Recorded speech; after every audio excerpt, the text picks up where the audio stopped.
स्वागत है आप सभी लोगों का मेरे YouTube channel chemical journey with SP में।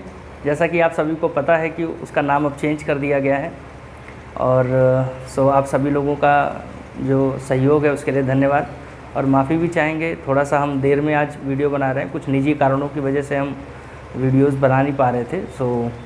लेकिन आने वाले समय में आपको प्रॉपर टाइम पर सब वीडियोस मिलेंगे। तो चलिए फिर शुरू करते हैं आज के वीडियो लेक्चर के बारे में। आज हम लोग समझेंगे कि कोलाइडल सॉल्यूशन की प्रिपरेशन मेथड बेसिकली दो तरह से की जाती हैं। एक डिस्पर्सन मेथड जिसमें large size particle converted into colloidal range, और दूसरा जो मेथड है वो है कंडेंसेशन मेथड। कंडेंसेशन मेथड में बेसिकली हम लोग यही जानेंगे कि कैसे स्मॉल पार्टिकल्स को एग्रीगेट करके एसोसिएट करके उनको कोलाइडल रेंज में लेकर आ जाए, जिसकी वजह से वो सब्सटेंस कोलाइडल सॉल्यूशन बना सकते हैं।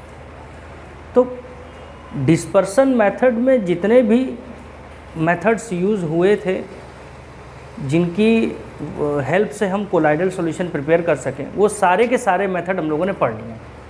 आज हम लोग बात करेंगे कंडेंसेशन मेथड के बारे में, जो कि एक दूसरा पार्ट है इसका। बेसिकली कंडेंसेशन मेथड के बारे में डिटेल में सामने लिखा हुआ है। कंडेंसेशन मेथड में दो टाइप आएंगे आपके, एक फिजिकल मेथड आएगा और एक आपका केमिकल मेथड आएगा। तो फिजिकल मेथड और केमिकल मेथड में क्या डिफरेंसेस हैं, किस तरह से हम कोलाइडल सॉल्यूशन को प्रिपेयर कर सकते हैं यूजिंग दीज मेथड्स, तो चलिए फिर आइए देखते हैं इन सब के बारे में। फिजिकल मेथड और दूसरा है केमिकल मेथड। तो आज हम लोग डिस्कस करेंगे अभी पहले फिजिकल मेथड के बारे में, देन हम लोग डिस्कस करेंगे केमिकल मेथड के बारे में। ओके, फिजिकल मेथड में बेसिकली पहला जो टाइप है मेथड का वो है बाई एक्सचेंज ऑफ सॉल्वेंट। तो फिजिकल मेथड में पहला टाइप है बाई एक्सचेंज ऑफ सॉल्वेंट। तो इस मेथड के थ्रू कोलाइडल सॉल्यूशन बनाने का जो इसका जो एक मेन प्रिंसिपल या एक जो मेन इसकी आइडिया है, मतलब ये किस बात पर काम करेगा, ये मेथड इस बात पर वर्क करता है कि किसी सब्सटेंस की सॉल्युबिलिटी अलग अलग सॉल्वेंट में अलग अलग होगी। इस बिहाफ पर कोलाइडल सॉल्यूशन को प्रिपेयर करने का यहाँ पर तरीका बताया गया है। जब भी सॉल्वेंट हम जो यूज़ करते हैं किसी सब्सटेंस के लिए, तो आप यूजुअली देखते होंगे कि किसी सब्सटेंस की सॉल्युबिलिटी किसी सॉल्वेंट में ज़्यादा है और किसी सॉल्वेंट में कम है। Solubility of substance is different in different solvent. तो ये तो सिंपल सी चीज़ है, अलग अलग सॉल्वेंट में अलग अलग सॉल्युबिलिटी होगी। सपोज फॉस्फोरस और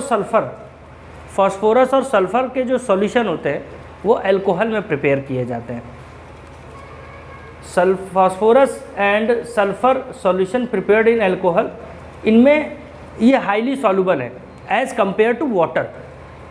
अगर हम वाटर की बात करें तो इनमें सॉल्युबिलिटी कम होती है वाटर में, अल्कोहल में सॉल्युबिलिटी इनकी ज़्यादा होती है।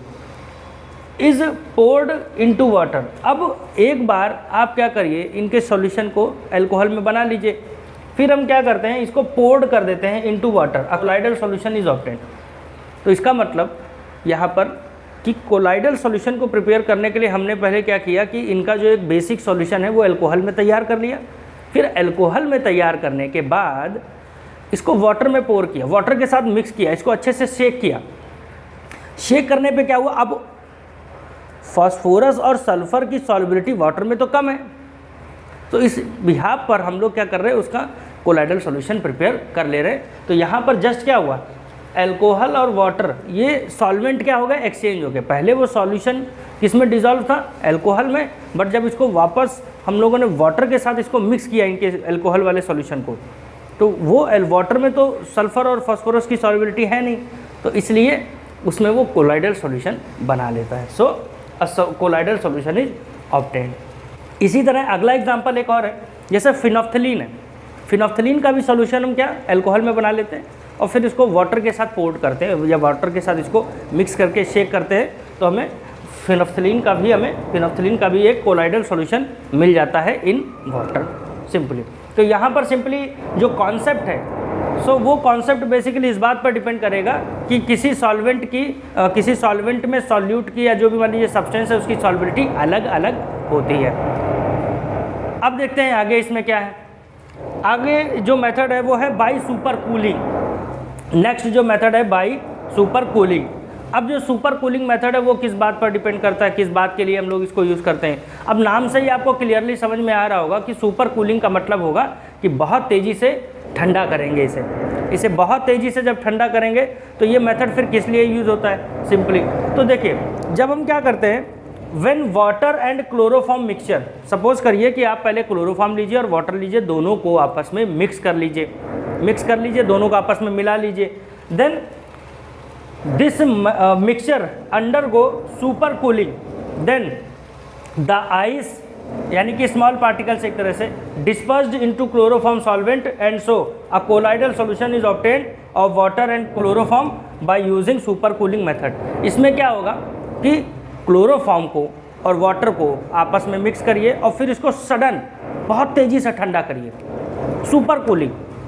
मान लीजिए -20 डिग्री तक लेके चले जाइए, तो आप क्या देखेंगे कि क्लोरोफॉर्म सॉल्वेंट में वाटर का, अब वाटर तो 0 डिग्री सेंटीग्रेड पर वो फ्रीज होना शुरू हो जाती है तुरंत। तो अब इसको बहुत डीप, मतलब थोड़ा सा मान लीजिए और इसको माइनस में टेम्परेचर लेके चले जाइए, तो आइस के स्मॉल पार्टिकल्स क्या होंगे, वो डिस्पर्स्ड हो जाएंगे क्लोरोफॉर्म सॉल्वेंट में। सो इस तरह से एक कोलाइडल सॉल्यूशन प्रिपेयर किया जाता है by super cooling method. Next method है इसमें बाय कंडेंसिंग वेपर्स। अब नाम से ही सिंपली इसमें समझ में आ रहा होगा कि हम इसमें वेपर्स को कंडेंस करेंगे, हम इसमें वेपर को कंडेंस करके वेपर फॉर्म से इसको लिक्विड फॉर्म में लेकर आएंगे। सो दोज एलिमेंट्स, अब ये प्रोसेस किसके लिए यूज़ होता है, those elements having low melting point, ऐसे elements having low melting point, उनके कम मेल्टिंग पॉइंट होते हैं। So their vapour passed through cold water, तो इनकी वेपर को हम क्या करते हैं, कोल्ड वाटर से, ठंडे पानी से पास कराते हैं। अब जैसे ही ठंडे पानी से पास कराएंगे तो जो इनकी वेपर होगी वो कंडेंस होगी। कंडेंस होने का मतलब क्या है कि उनकी वेपर ड्रॉपलेट में कन्वर्ट होगी, धीरे धीरे क्या होगी, जो वेपर होगी वो कन्वर्ट होगी लिक्विड फॉर्म में। किस तरह से, by passing the vapour through cold water to obtain the colloidal solution. So ऐसे एलिमेंट, तो कौन कौन से ऐसे एलिमेंट हैं, तो वो एलिमेंट हैं जैसे जिंक, मरकरी और सल्फर। तो इस तरह के सॉल्यूशन, इस तरह के कोलाइडल सॉल्यूशन को बनाने के लिए हम कंडेंसिंग वेपर का भी यूज़ करते हैं, जिसमें इनके लो मेल्टिंग पॉइंट होते हैं। जैसे आप जानते हैं मरकरी रूम टेम्परेचर पर लिक्विड फॉर्म में पाई जाती है। सो और नेक्स्ट इसमें अब मेथड है, ये आपके रहे फिजिकल मेथड। फिजिकल मेथड में बेसिकली 3 मेथड है जिनके बारे में मैंने आपको बता दिया है। अच्छा, केमिकल मेथड में अब हम लोग आते हैं जिसमें 4 मेथड पढ़ने को मिलते हैं, double decomposition method, oxidation method, reduction method और हाइड्रोलिसिस मेथड। तो इसको हम लोग नेक्स्ट टॉपिक में इसको हम लोग कवर, नेक्स्ट वीडियो में इसे हम लोग कवर कर लेंगे। Thank you so much.